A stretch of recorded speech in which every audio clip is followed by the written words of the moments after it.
Sumiklab ang sunog sa isang residential area sa San Mateo, Rizal kaninang madaling araw.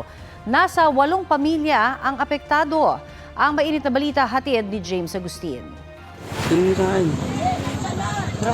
Binulabog na malaking sunog ang mga residente ng Golden Creek sa barangay Ampid 1, San Mateo, Rizal. Mag-alas 4 ng umaga kanina. Mabilis na kumalat ang apoy sa magkakadikit na bahay na gawa sa light materials. Itinaas ang Bureau of Fire Protection sa unang alarma ang sunog.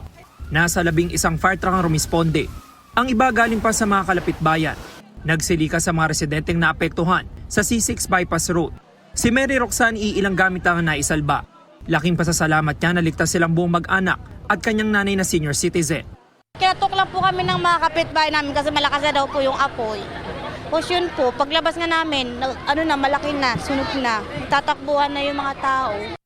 Laman naman ng backpack na dala ni Zairine ang iilang damit ng kanyang 4 na taong gulang na anak. Tulog pa raw sila nang mangyari ang sunog. Taranta na po kami lahat. Wala na kami nasalba.